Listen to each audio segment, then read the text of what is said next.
pong pag-aaral po ng mga salita po ng Diyos.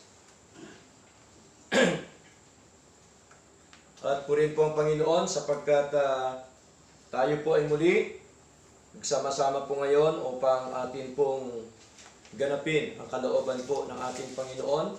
At isa po sa kanyang kalooban yung atin pong pagsamba po sa Kanya, yung atin pong fellowship, yung atin pong pagpapalakasan po, no, sa isa't isa.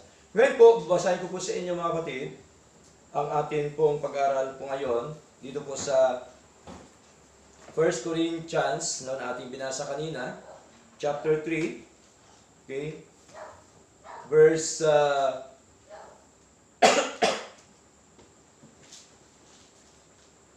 verse 1 mga kapatid, no? Umpisahan po natin. Sabi po dito, "And I, brethren, could not speak unto you as unto spiritual, but as unto carnal, even as unto babes in Christ. I have fed you with milk, and not with meat, for hitherto you were not able to bear it, neither yet now are ye able. For ye are not carnal, for whereas there is among the invading and strife, and divisions, are ye not carnal and walk as men? For while one this I said of Paul, and another I am of Apollos, are ye not carnal? Who then is Paul and who is Apollos, but ministers by whom ye believe, even as the Lord gave to every man? I have planted, Apollos watered, but God gave the increase. So then, neither is he that planted anything, neither he that watereth, but God that giveth the increase. Now he that planted and he that watereth are one, and every man shall receive his own reward according to his own labor. For we are laborers together with God. Ye are God's husbandry, ye are God's building." Ngayon, ang paksa natin ngayong umaga ay the ministry of God is not a competition. No? Ang gawain ng Diyos ay hindi kompetisyon o paligsahan. No? Kasi ang karamihan, so nakita natin sa mga iba't ibang churches, no, akala nila ang pagsamba o paglilingkod sa Lord, ang pag-serve sa Lord ay paligsahan. Hindi ho, mga kapatid. Okay? Now, nais kong ibigay sa inyo ang pinaka-background po nito ng ating pag-aaralan po ngayon para meron po tayong idea, mga kapatid. At ang gusto po ni Lord ay atin pong itong maintindihan at manawaan, at higit sa lahat po ay atin pong itong maisakatuparan, maisapamumuhay po sa ating mga buhay. Paul wrote to the Corinthian church because there were divisions and rivalries among them. Some believers were boasting, no? Nagkaroon sila, karamihan ng mga mananampalataya ay ng mga nagyayabang, no? May mga pagyayabang po sila in human leaders, saying, "I am Paul," and others, "I am of Apollos." Di po ba nabasa natin kanina, no? Nagkaroon po sila ng division, pagkakampi-kampi, no? Ang iba doon kay Pablo, ang iba naman kay Apollos, mga kapatid. Okay? This revealed carnality and spiritual immaturity. No, kita ho natin, pagka ganun ang kaisipan ng isang mananampalataya, ang kanyang pag-iisip ay karnal na kaisipan. No? At hindi lamang karnal na kaisipan, kundi ang kanyang spiritual na pamumuhay hindi pa ho mature, no, sa harapan ng ating Panginoon. Paul wanted to correct their thinking by reminding them that ministers are only servants. Tayo po, sa ministry ni Lord, tayo lahat ay servants po ng Panginoon. Amen po? Servants lamang po tayo, mga kapatid. At not the source of spiritual life. Spiritual growth comes from God alone. No? Ang paglago nating spiritual, galing po yan sa Diyos, siya po ang nagpapalago. No, kaya nabasa natin kanina, bagamat si Pablo ang nagtanim, si Apollos ang nagdilig, ngunit ang Diyos ang siyang nagpapalago. So, dinaan po ni Lord sa pagtatanim, sa farming. Ito po yung kanyang binabahagi sa pamamagitan po ni Pablo. Not from human ability or eloquence. Pag sinabing eloquence, ibig sabihin po, yung galing ng tao o galing na pagsasalita. So tayo, maging si Pablo at saka si Apollos, hindi po sila magaling. Ang magaling po si Lord. Amen po? Ganon din po sa paglilingkod natin. Wala hong magaling sa atin ni kahit isa. Ang magaling lamang po sa atin, tandaan po natin, walang iba kundi ang ating Diyos. Sapagkat binigay lamang ng Diyos yung ating mga gift o anumang nasa atin, at ito pong lahat ay galing po sa ating Panginoon. Kaya po, ang ministry po mga kapatid, ay wala hong kompetisyon. No? Hindi pwede i-compare mo, hindi pwedeng magkaroon ng paligsahan. Ba't siya ay masigla? Ba't siya ay nangihina? Ba't siya ay, dito ako kay ganito, dito ako ganyan? Hindi po ganon yung ministry po ng ating Panginoon. Okay? So, number 1 ay atin pong babasahin po dito. May mga punto po dito si Pablo na dapat po natin pag-aralan sa umaga po ito.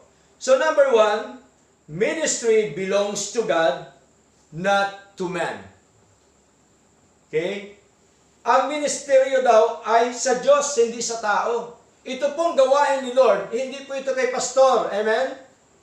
Hindi po ito sa atin, kundi ito po ay ministry. Gawain po ito ng ating Panginoon, na tayo po ay nagpapasalamat sa Diyos sapagkat tayo po ay dinala ni Lord sa kanyang gawain. Tama po? Kaya po, malinaw na dapat po natin makita sapagkat ang sabi po dito, mga kapatid, who then is Paul and who is Apollos, but ministered by whom you believe, even as the Lord gave to every man. Malinaw po mga kapatid, no?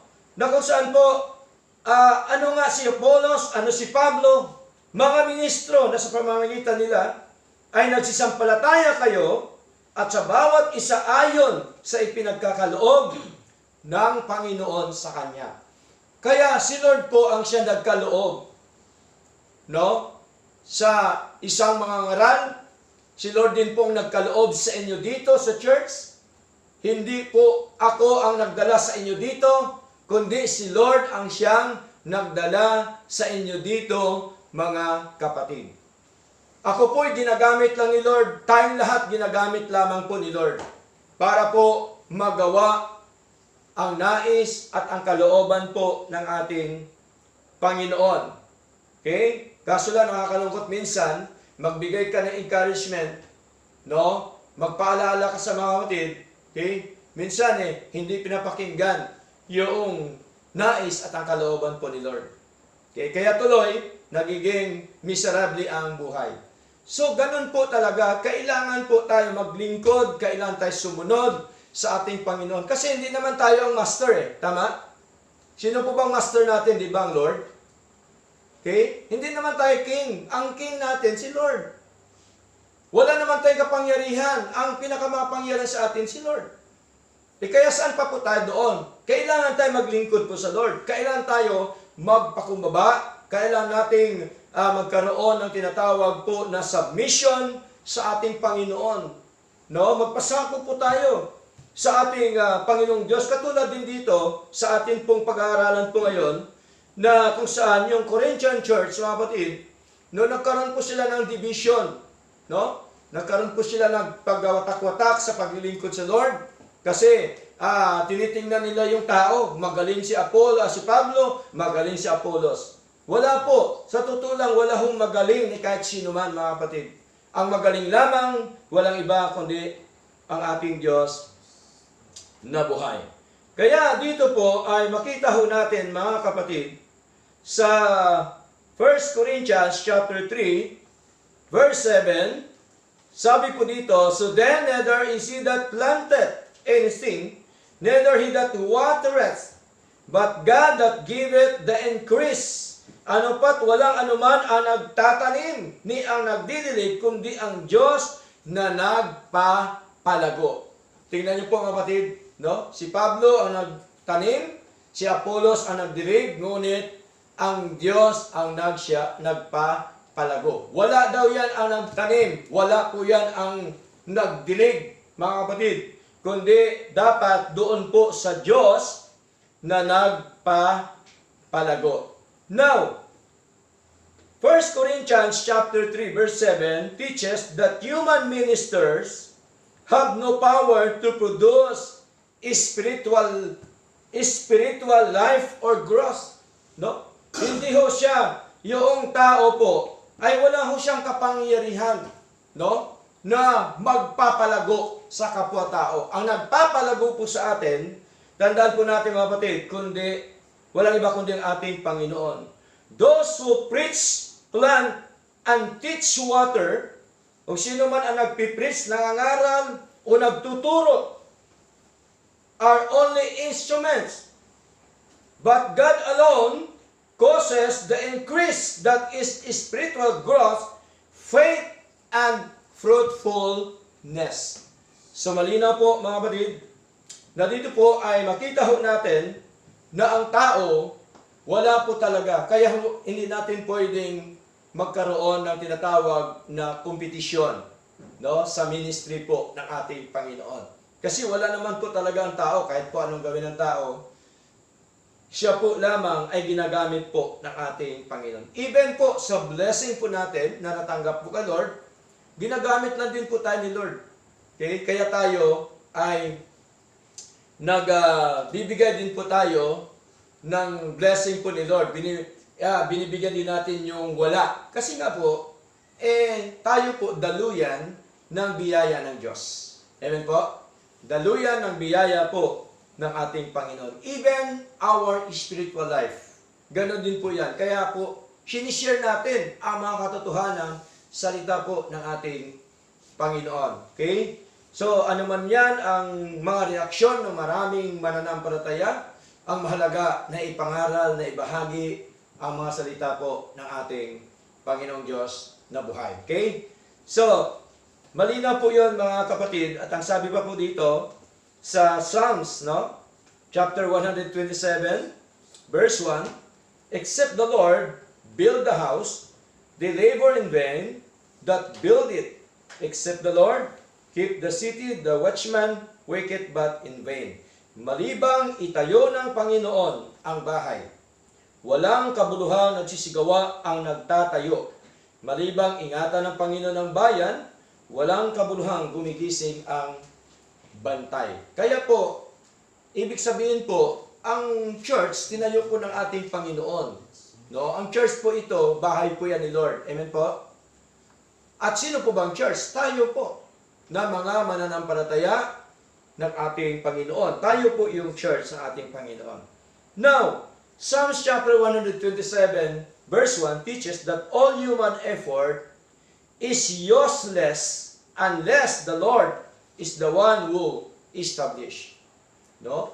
Walang kabuluhan po yan. No? Ang ginagawa ng tao, maliban ang Diyos ang siyang magtatayo ng mga bagay. Ibig sabihin yung lahat natin dapat na mga gagawin, dapat yan po ay nakasubmit, no, sa ating Panginoon, mga kapatid, sa pamamagitan po ng ating mga panalangin, sa pamamagitan po ng ating pananampalataya. Even our physical life, even our tinatawag po na trabaho, negosyo, dapat yan nakasubmit po yan, no? Dapat po yan ipinagkatiwala po natin yan sa ating Panginoon. Sapagkat tandaan po natin mga kapatid, napakahalaga na ang atin pong ginagawa sa Lord, dapat po ito po ay nais po at kalooban po ng ating Panginoon. Okay? Lord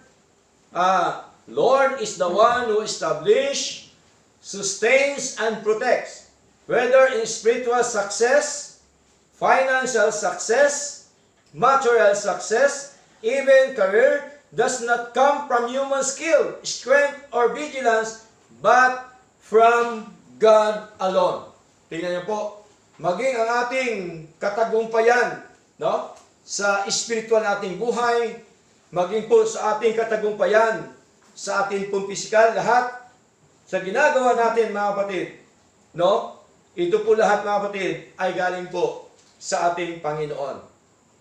Kaya 2 Corinthians chapter 2 verse 4, 2 Corinthians chapter 4 verse 5, sabi ni Pablo, "For we preach not ourselves, but Christ Jesus the Lord." Sabi ni Pablo, hindi namin pinapangaral ang aming mga sarili, kundi si Kristo Jesus na Panginoon.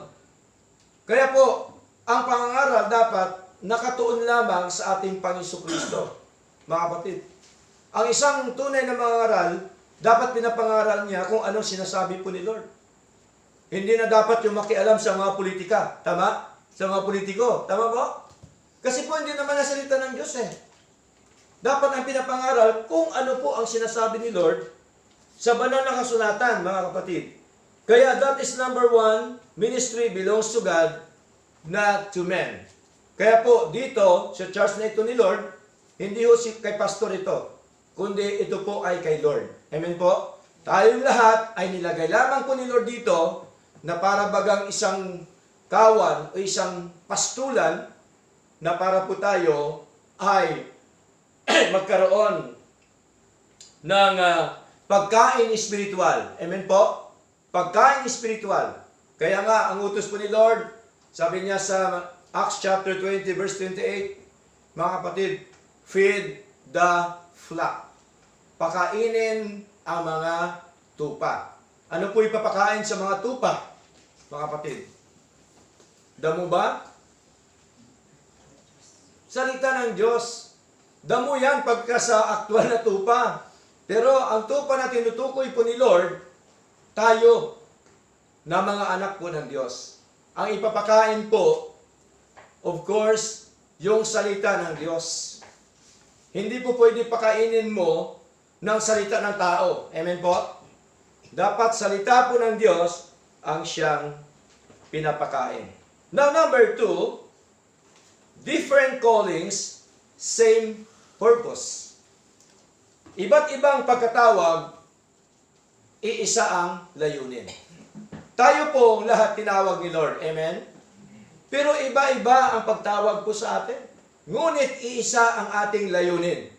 Ang layunin natin, to glorify God. Amen? Ang layunin po natin, to serve God. Ang layunin po natin, to fellowship with God. Yun po ang layunin po natin, mga kapatid. Wala na po tayo dapat ibang layunin pa. Kaya tayo narito, kaya tayo sumasamba, kasi mahalaga na magawa po natin ang isang layunin natin, na ang layunin po ito ay layunin din po ng ating Panginoon. 1 Corinthians chapter 3 verse 8, ang sabi ho dito, "Now he that planteth and he that watereth are one." Iisa po sila. No? Iisa lang layunin na nagtanim at isa lang din pong layunin na nagdilig. No? Sa literal na farming, siyempre itatanim mo, ay iba din po ang nagdilig. Pwede rin ikaw magdilig, ikaw magtanim, ikaw magdilig. Pero tandaan po natin, wala po yan sa atin ang credit. Ang credit po sa Lord. Amen? Bakit? Kasi si Lord po ang siyang nagpapalago. Okay? Kahit po sa literal na pagtatanim, kung di po yan palalagoy ni Lord, wala po yan. Tama po?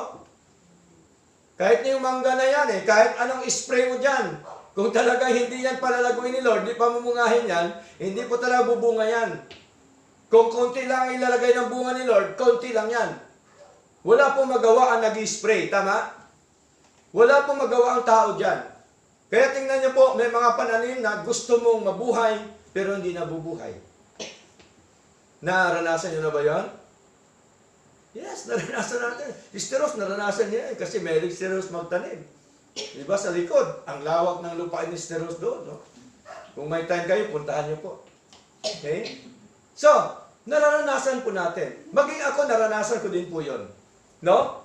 Different callings, No? Iba't ibang pagtawag, ngunit iisa ang layunin. Sabi pa po dito, and every man shall receive his own reward according to his own labor. Okay? So, ang kagandahan po nito ay makatanggap tayo ng reward sa Lord. No? Sa atin pong mga ginagawa po dito sa mundo. Of course, ang unang reward natin sa Lord, na hindi natin pinaghirapan, na hindi natin ginawa, ano po yun? Yung reward, ano po yun? Eternal life. Walang hanggang buhay. Pinaghirapan ba natin walang hanggang buhay? Hindi po. Si Lord po naghirap doon eh. Tama po? Pangalawa, yung ating reward dito sa lupa. Hindi po ba? Okay? Yung peace po ba reward ni Lord? Peace. Kasarap ng buhay ng payapa. Di po ba? Masarap matulog na ang naririnig mo ay tahol ng aso. Di ba? Oh. Masarap po matulog na peace of mind ka. Na ang kapayapaan po na binigay ni Lord sa atin, yung reward ni Lord sa atin sa ating paglilingkod, napakalaking bagay po. Anuhin mo man ang kayamanan kung wala ka namang peace. Di ba? Oh. Tingnan nyo mga mayaman, walang kapayapaan po yan. Tingnan mo, nagsialisan sila sa ibang bansa. Diba? Wala akong kapayapaan sila. No, mayaman man sila, bilyones pera nila. Dahil sa maling paraan ang ginagawa nila, wala ho talagang kapayapaan yan. Kahit po anong gawin po nila mga kapatid. Hindi ho sila makakatakas po sa ating Panginoon. Bakit? Tandaan po natin kung ano ang iyong tinanim, siya din ang iyong aanihin. Kung ang tinatanim po natin, mga kapatid, ay kabutihan, maging mabuti din po ba buhay natin? Yes.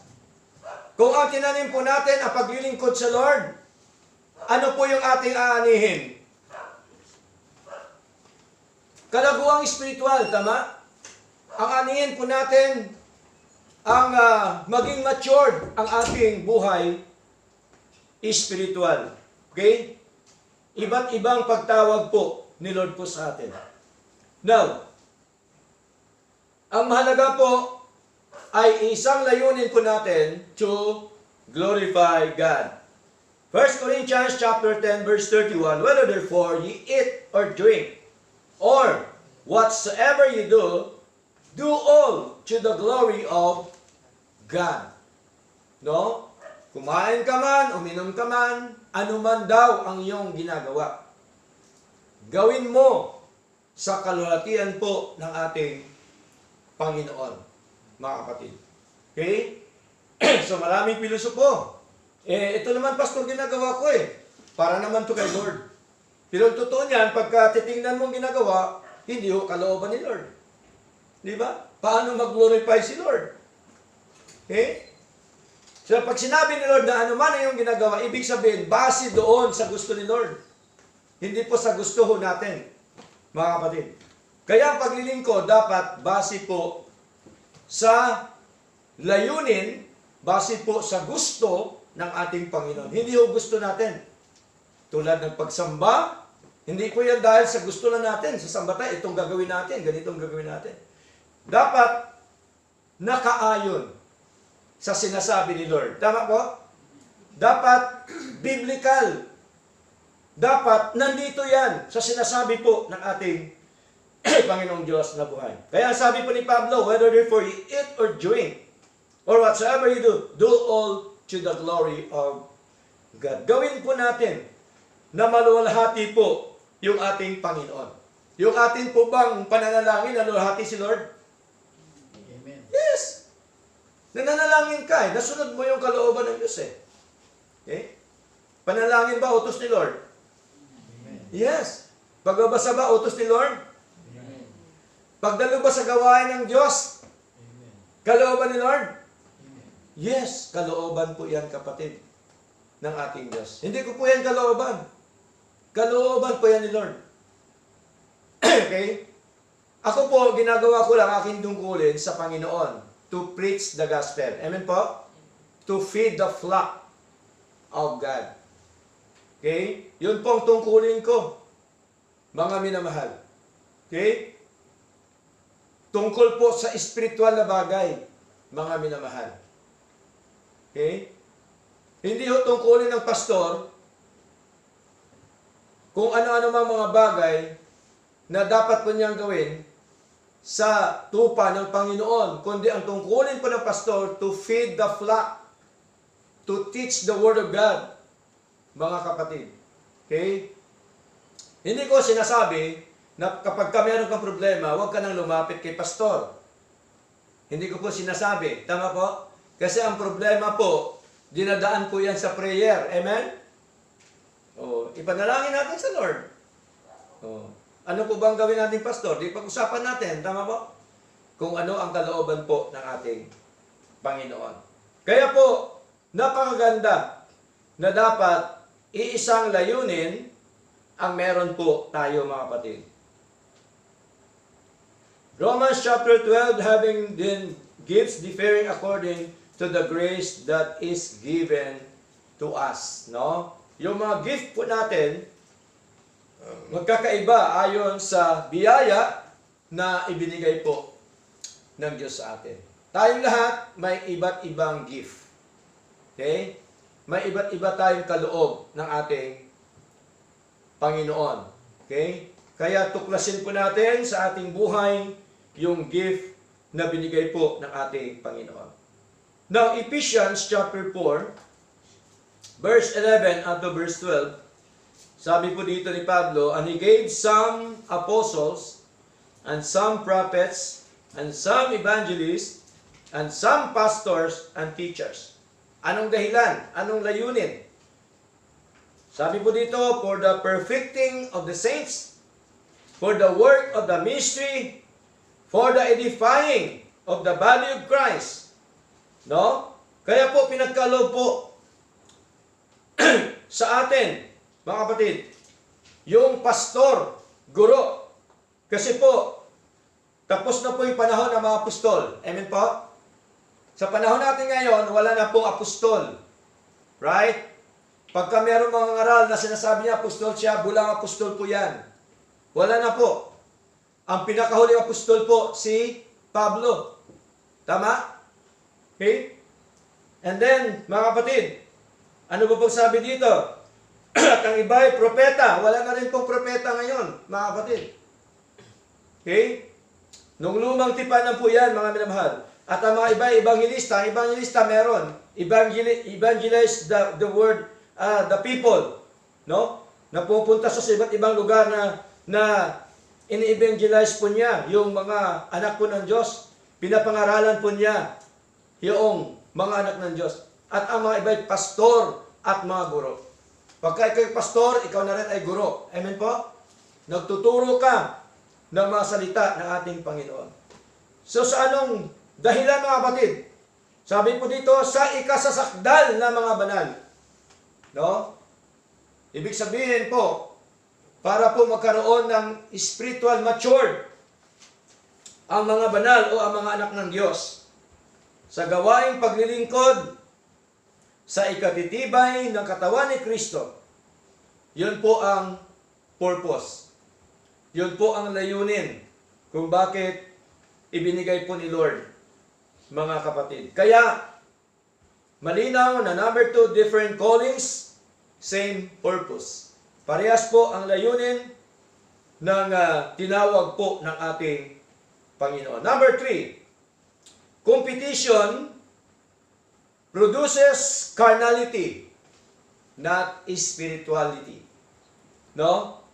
Ang pagpaligsahan daw ay nagbubunga ng kakarnalan, hindi ng espiritualidad. Okay? Kasi sa paglilingkod sa Lord, wala naman po talagang competition dito. Amen pa? No, wag na tanggalin natin sa isip natin na ay ganito, bakit ganyan, ganito, ganyan. Hindi po. Walang competition. Dapat isa lang ating layunin to glorify God. Amen po? Isa lang dapat ating layunin na paglingkuran po ang ating Panginoong Diyos na buhay. Ano pa po, mga kapatid? Sabi po dito, sa 1 Corinthians chapter 3, verse 3, For ye are not carnal, for whereas there is among you envying and strife and divisions, are ye not carnal and walk as men? Sapagkat kayo'y mga sa laman pa, o karnalidad, sapagkat samantalang sa inyo'y may mga paninibugho at mga pagtatalo. So sa loob ng church, dapat wala na po yung mga paninibugho at mga pagtatalo. Amen po? Okay? Next, ano pa po mga kapatid? Hindi baga kayo'y mga salaman at kayo nagsisilakad ayon sa kaugalian ng mga tao? Ang Espiritu ang nagpipagpaligsahan sa ministeryo ay bunga ng laman. Hindi Espiritu ng Diyos. Ang tunay na biyaya ay nagbubunga ng kababaang loob. No? Kailangan kasi meron tayong tinatawag na pagpakumbaba sa ating Panginoon. Amen po? Alam po natin ang gusto ni Lord sa buhay po natin. Okay? Ano pong sabi ni Lord? Ang nagpakababa ay siya niyang tataas. Ang nagpakataas ang siya ni ibababa. Delikado pagka ibaba ka ni Lord, pinakamataas, babagsak ka. Hindi ka na makabangon. Diba? Kaya tingnan niyo po mga bumabagsak sa building. Oh. Mga nahuhulog. Hindi na makakabangon. No?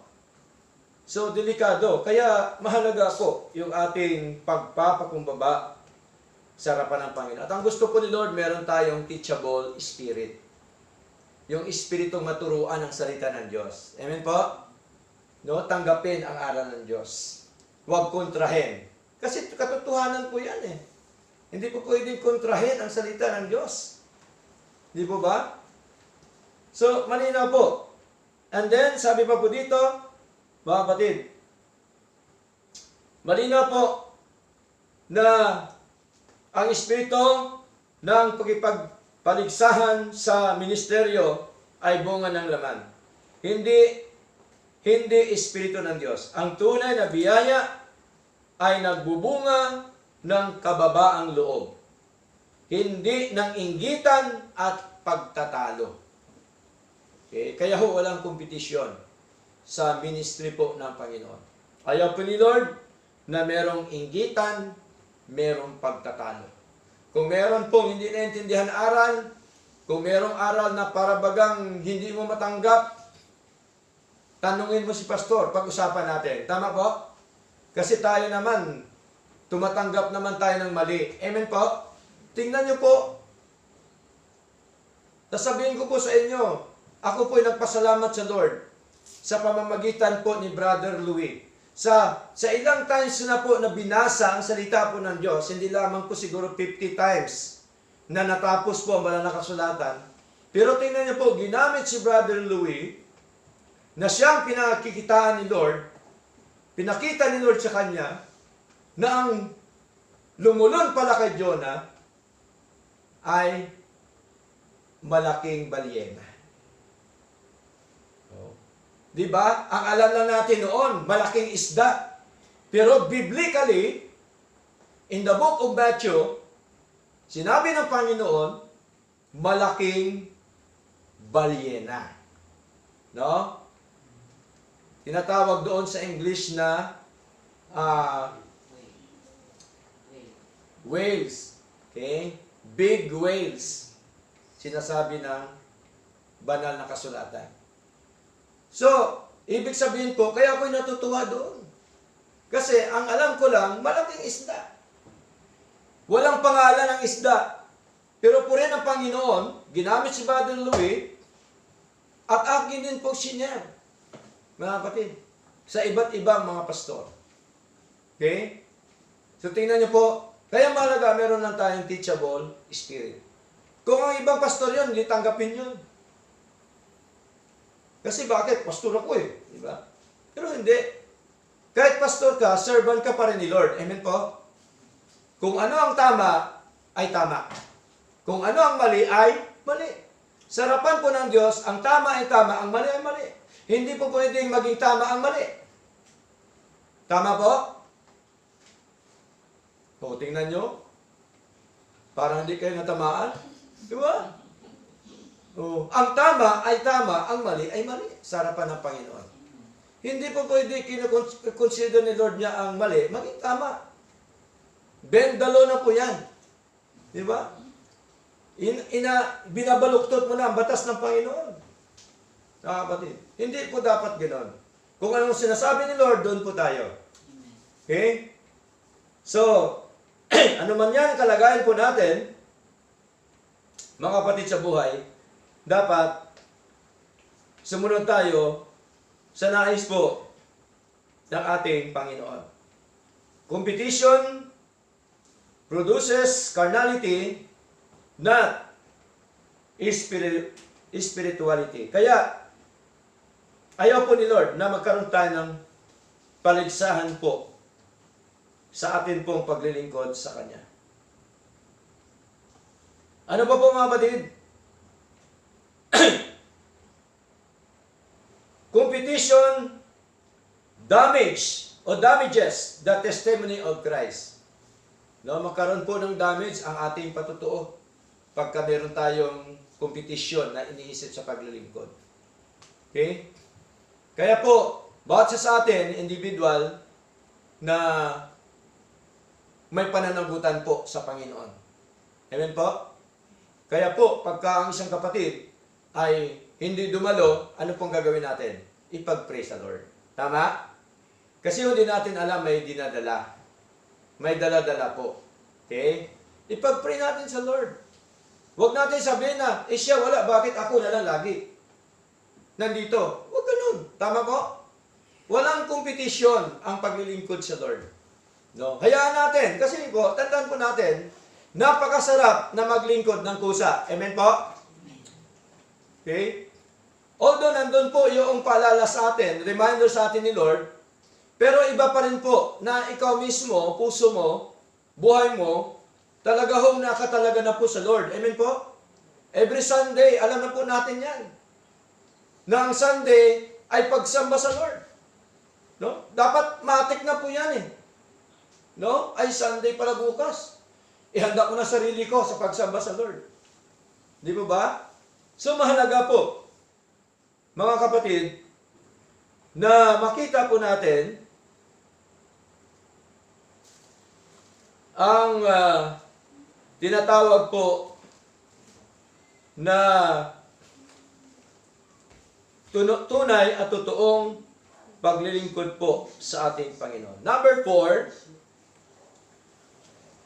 na po tayo, faithfulness, not popularity, is what God requires. Tingnan niyo po, no? Katapatan, hindi kasikatan ang hinahanap ng Diyos.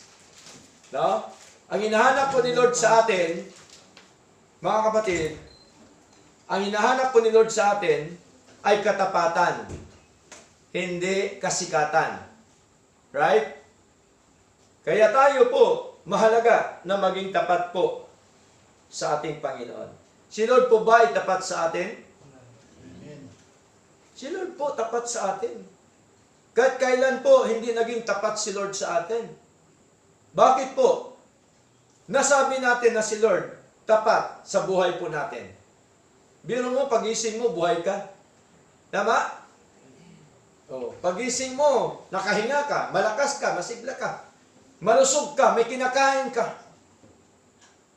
Katapatan po ni Lord yan, mga kapatid, sa atin.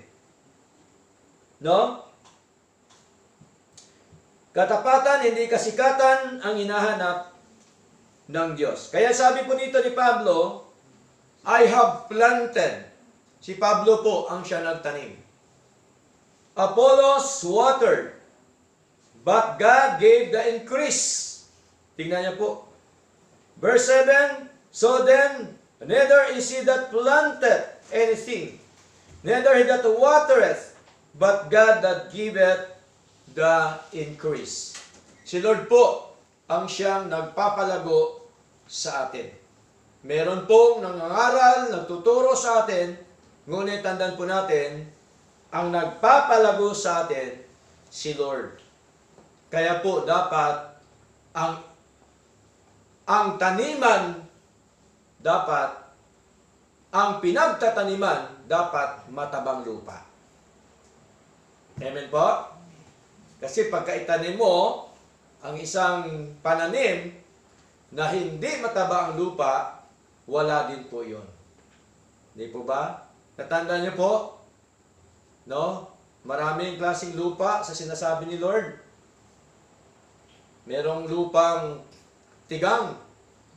Di ba? Merong lupang mabato. O, paano tutubo yung ano doon? Yung itinanim. Paano tutubo doon ang salita ng Diyos doon sa pusong mabato? O, tutubo ba yun? Hindi po. Mabato eh. O, paano tutubo ang itatanim mo kung tigang yung puso? Matigas. Hindi na cultivate.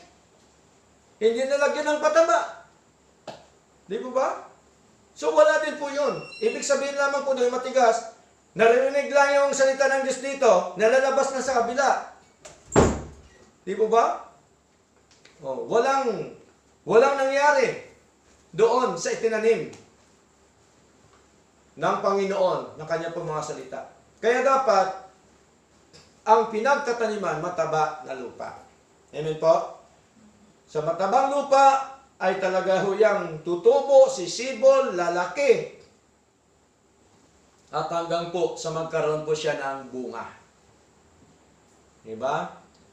Yung bunga po, ibig sabihin, nandoon po yung kanyang nagkaroon po siya ng tinatawag na spiritually matured sa kanyang paglilingkod po sa ating Panginoon.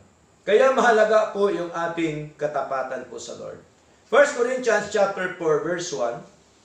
Sabi po dito hanggang verse 2, let a man ask account of us as of the ministers of Christ and stewards of the ministries of God. No? Ipalagay nga kami ng sinuman ng mga ministro ni Kristo at mga katiwala ng mga hiwaga ng Diyos. Verse 2, ano sabi? Moreover, it is required in stewards that a man be found faithful. Tingnan niyo po. No? Required ba tayo na tayo po'y katiwala ni Lord? Required. Na tayo po'y maging tapat sa Panginoon. Tapat sa lahat ng mga bagay po sa Lord. Kaya po, sabi nga po ni Lord, kung ang isang tao ay hindi tapat sa maliit na bagay, how much more sa malaki? Di mo ba? Kaya dapat ang katapatan natin mula sa maliit na bagay para pagkatiwalaan tayo ni Lord sa malaking bagay, mga kapatid. So, importante po yan. No? Na ang sabi po, malinaw, na bukod dito ay kinakailangan sa mga katiwala na ang bawat isa ay maging tapat. Tayo po ba ay katiwala ni Lord lahat? Yes, katiwala tayo sa buhay ni Lord na binigay ni Lord. Katiwala tayo sa mga biyaya, pagkapala na binigay po ni Lord sa atin. Katiwala tayo lahat. No? Sa harapan po ng ating Panginoon. Hindi po atin to, katiwala lang po tayo mga kapatid. Okay?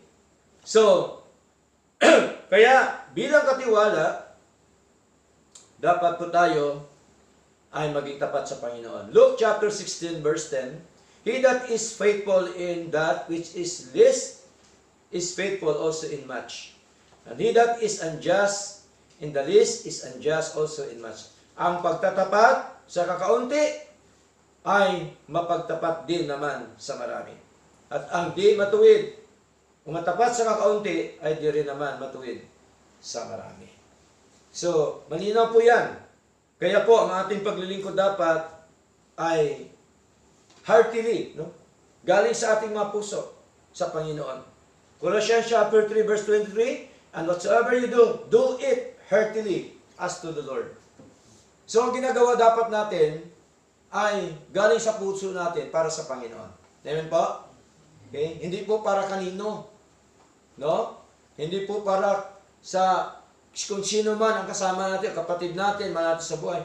Naglilingkod tayo, hindi po doon. Naglilingkod po tayo sa ating Panginoon, mga kapatid. Kaya nga po, ang church na ito ng Panginoon, 2 lang yan, 3 na yan, larga na. Amen po? Magsamba na sa Lord, maglingkod na sa Lord, magpuri na sa Lord. Kaya hindi natin tinitingnan yan dami. Hindi po tayo dapat magkaroon ng paligsahan. Amen po? Okay? Abat sila marami, tayo kaunti. Aba, paligsahan na po yan. Huwag tayo magkaroon ng kaisipan ng kompetisyon. Wala ho. Ang paglilingkod sa Lord, walang kompetisyon. Amen? Hindi dapat natin gawin na magkaroon po ng kompetisyon sapagkat ayaw po yan ng ating Panginoon. Number 6, panghuli po. We are co-laborers, not competitors. Yeah?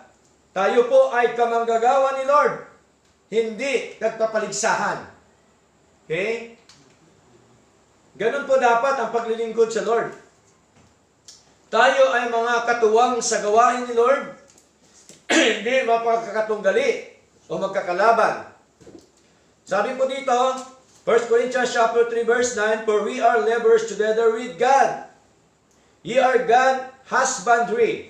Ye are God's building. Sapagkat tayo ay mga kamanggagawa ng Diyos. Tayo po bang lahat kamanggagawa ng Diyos? Amen. Tayong lahat. Si pastor hindi lamang kamanggagawa, tayong lahat kamanggagawa ng Diyos. Kayo ang bukid ng Diyos. Kaya dapat ang bukid malinis. Hindi natitirahan ng cobra. Di ba? Oh, kasi pag ano yung bukid, talaga, ito kung akin lang yan, lilinisan ko yan, di ba? Oh.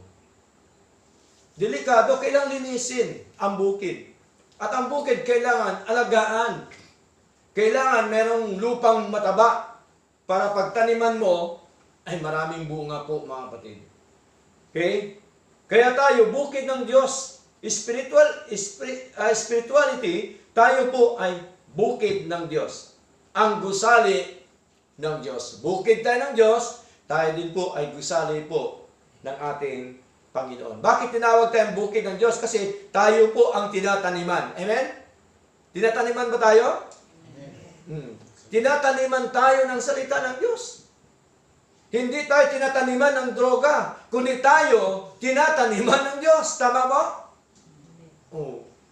Kaya po malinaw po yan, mga kapatid, na tayo ay bukid ng Diyos at tayo gusali, building, bahay ng Panginoon sapagkat tayo po ay church ng ating Panginoong Diyos na buhay.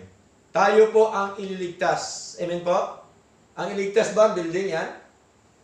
Hindi. Tayo. Tayo po na bilang church. Tayo po na templo po ng ating Panginoon. Okay? Next. 2 Corinthians chapter 6 verse 1, we then as workers together with Him. Kaya dapat tayo ay gumagawa, magkakasama, kasama po ng ating Panginoon. Okay? Magkaisa tayo, sama-sama po tayo sa gawain po ng Diyos. Kasi ito po talaga ang kalooban po ng ating Panginoon. Who are, Ecclesiastes chapter 4 verse 9, two are better than one. Diba? Mas maganda yung dalawa kaysa isa. Di ba? Kaya po, yung isa dyan dapat maging dalawa na, no? Di po ba, mga kapatid? So, malinaw po yan. Pero, depende pa rin yan, siyempre, sa kalooban ni Lord, no? Huwag tayo magmadali. Baka sasabihin, sige, pastor, maghanap na po kung ngayon, kahit sino. Kasi, kailangan pala ng dalawa kaysa sa isa. Hindi, ibig sabihin ng ganon, kapatid. No? Praktikalidad, even sa ating paglilingkod sa Lord, mas mainam yung dalawa kasi pag mahinang isa, magpapalakas ang isa. Tama? Yun po ibig sabihin, mga kapatid. Okay? So, malinaw. Maganda, mas maganda, Christian yung makasama. Amen po? Yung may takot sa Diyos, yung naglilingkod sa Lord. No? Huwag kayong pumayag ng hindi Christian kasi sakit sa ulo po yan. Di ba ba? O biro mo, ikaw pa magpupunas ng suka niya pagdating sa bahay. O, lasing. Di ba?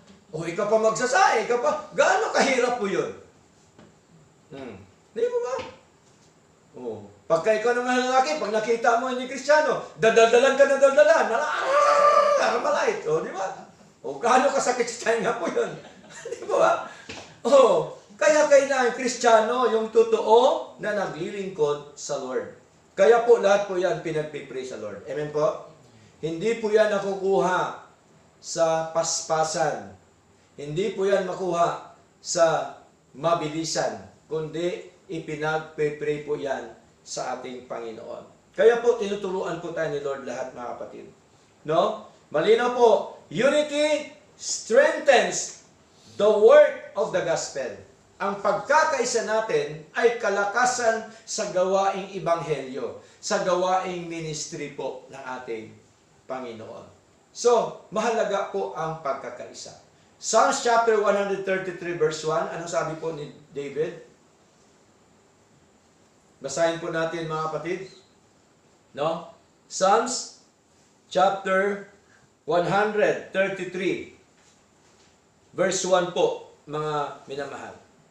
Sabi po dito sa Psalms chapter 133, behold, how good and how pleasant it is for brethren to dwell together in unity. Masdan ninyo na pagkabuti at pagkaligaya sa mga magkakapatid na magsitahang magkakasama sa pagkakaisa. Di ba? Masarap tingnan pag sama-sama tayo sa Lord. Amen po? Oo. Huwag tayo magwatak-watak. Basta paggawain ng Diyos, nandito tayo lahat sa Lord. Di po ba? Napangagaan lang naman maglingkod sa Lord eh. Sa totoo lang eh. Oo. Napaka-importante po yung ating pagkakaisa po sa gawain ng Diyos. Kasi, tandaan po natin, hindi po ito kooperatiba. Amen? O, mabuti pang kooperatiba. Pag sabi kooperatiba, sige pastor, kasama ako dyan. Di ba? Hindi ho ito. Ito po ay gawain ng Panginoon. Ang itinataas po dito, hindi pera. Amen po? Ang itinataas po dito, hindi po ang kalidad na anumang klaseng tao. Ang itinataas po natin ang ating Panginoong Diyos. Okay? So, malinaw po yan mga kapatid. Ngayon, ano pa po, mga minamahal? Nasa, ano na po tayo? Conclusion na po tayo. Okay? The ministry is not about who is greater. No? Who is known or has more followers. No? Ang ministry daw, hindi dahil sa dakila, makapangyarihan, o kilala, o sinuman ang mga sumusunod. Yung kanilang followers. Di mo ba? Mga kapatid, it is about faithful service, humble obedience, and the glory of God. Yun po pala mga kapatid, yung ministry po ng Panginoon. No?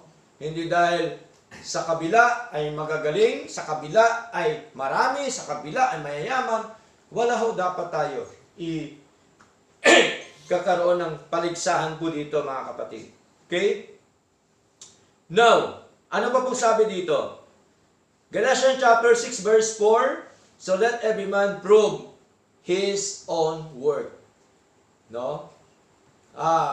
I-prove natin ang ating ginagawa po sa Lord. Tama? Ibig sabihin, gawin natin yung nais po at kalooban po ng ating Panginoon. Panghuli po, mga kapatid, sa ating pinag-aralan ngayon na ito, kabuuan, Paul's advice, do not glorify men. No? Huwag natin luwalatiin ang mga tao. Paul and Apollos had different roles, but neither deserve praise or loyalty above the other. Understand different callings in ministry. Paul planted, preached the gospel. Apollos watered, taught, and strengthened believers. Both were necessary, but neither was supreme. Recognize God as the source of growth through spiritual life, faith, and increase are the work of God alone. And divisions and walk in humility. No? So dapat tapusin na yan, ang mga division na yan, at lumakad tayo na may pagpapakumbaba. Since God alone gives the increase, there is no room for competition, pride, or party spirit in the church. Purihin pong Panginoon sa mga kanyang mga salita at nawa pinagpala po tayo ng mga salita po ng Diyos at sa kanya ang lahat na karangalan at kalatian. Tayong lahat